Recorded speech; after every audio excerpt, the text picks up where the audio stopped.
Assalamu alaikum wa rahmatullahi ta'ala wa barakatuh. Mes frères et sœurs, nous poursuivons avec la lecture du livre Amina bint Wahb, mère du prophète de l'islam, sallallahu alayhi wa sallam, par Mas'ud Bujunun. Celui qui a failli être immolé.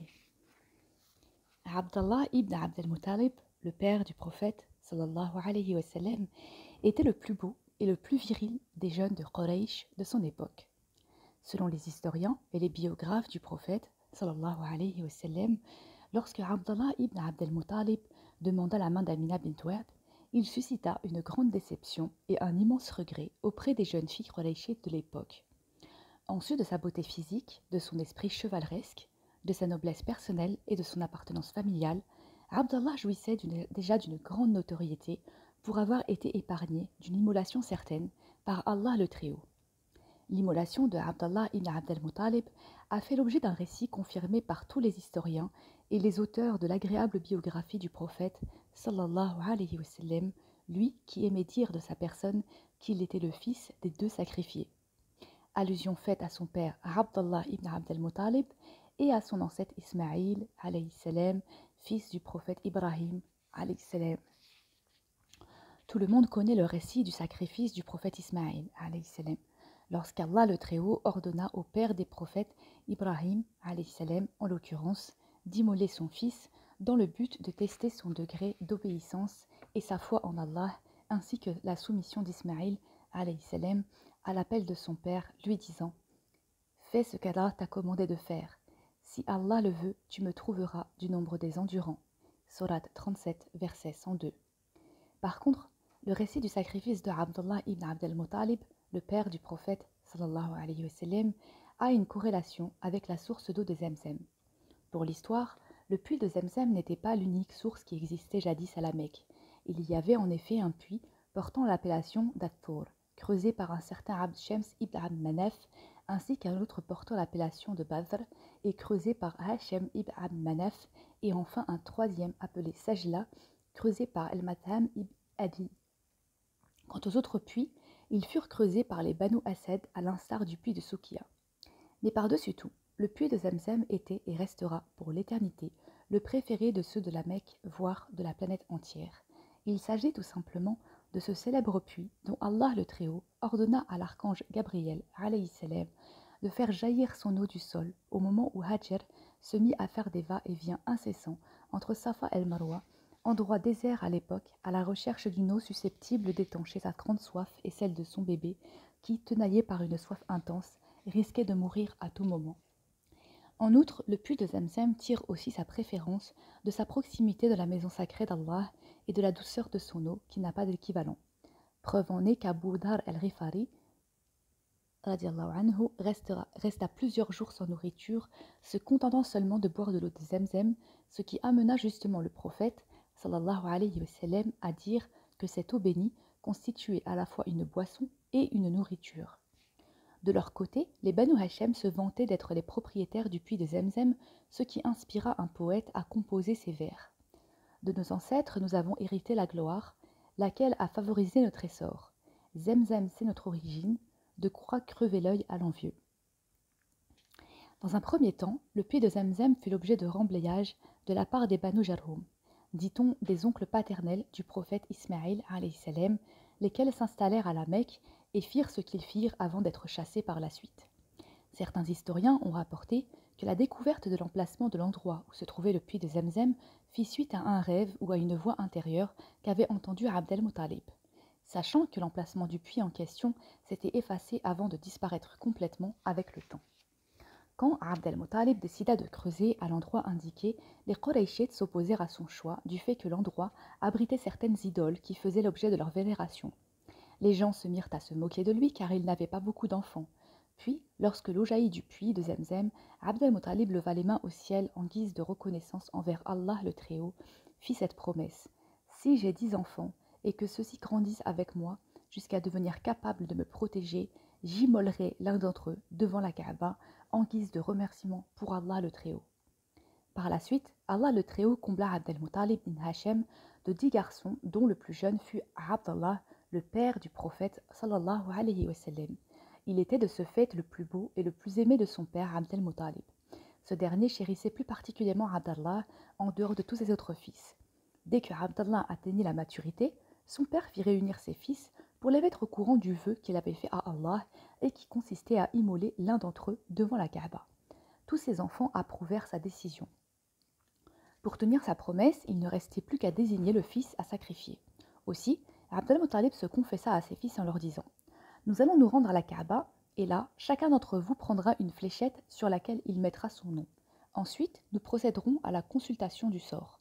Ainsi, le premier tiré sera le futur sacrifié. » Les fils acceptèrent donc de se soumettre au tirage en vue de désigner lequel d'entre eux serait immolé consécutivement à la promesse faite par Abd al-Muttalib. Quand le moment fatidique arriva, le nom de Abdallah, père du prophète, sallallahu alayhi wa sallam, fut désigné par le sort. Un fils que son père est tenu d'immoler de ses propres mains pour tenir sa promesse. Dans l'ordre logique des choses, cela eut pour conséquence de voir toute la ville de la Mecque parler de son seigneur Abd al-Muttalib ibn Hachem, entraînant avec lui ses 10 garçons vers la Kaaba pour les soumettre à un tirage au sort.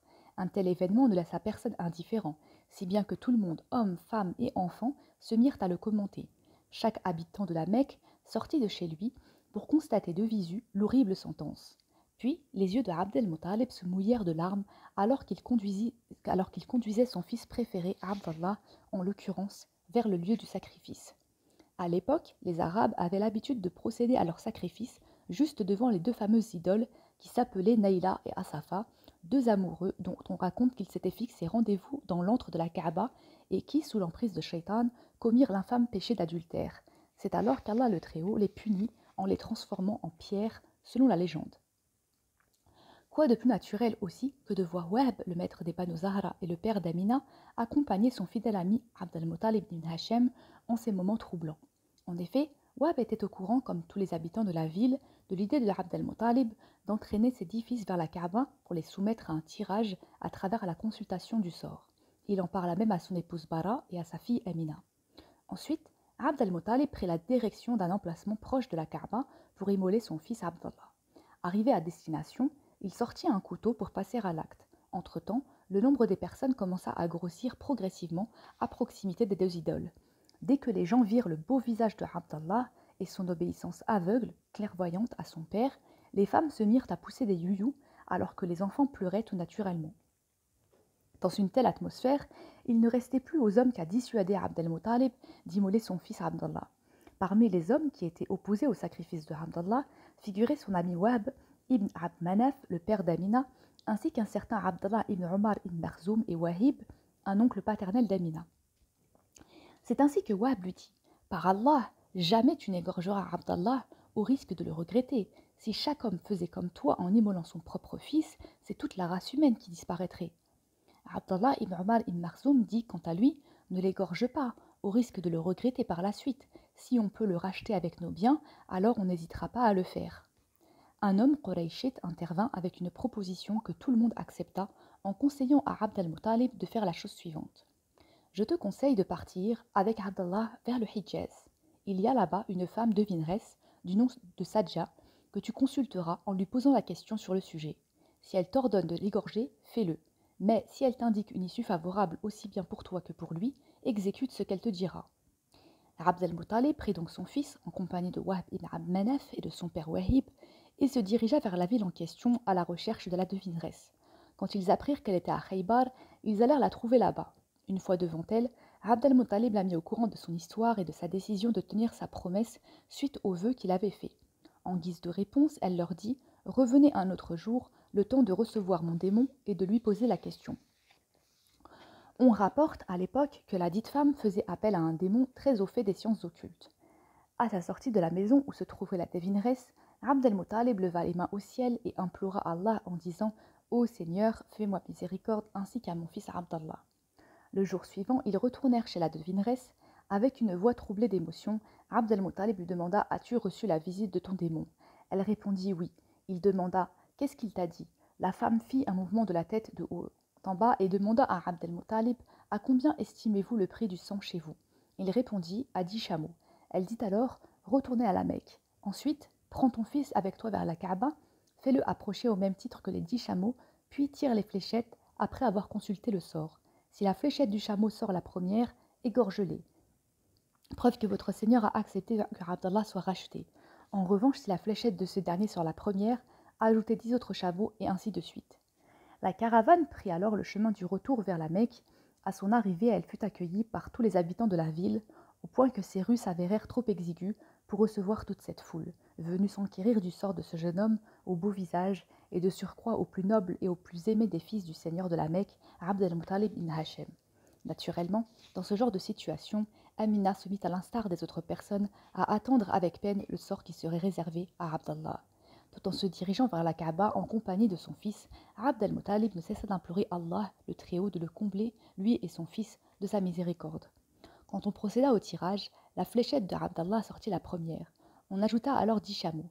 On procéda une nouvelle fois au tirage et la fléchette de Abdallah sortit une nouvelle fois la première. L'opération fut ainsi renouvelée jusqu'à ce que le nombre de chameaux atteigne les 100.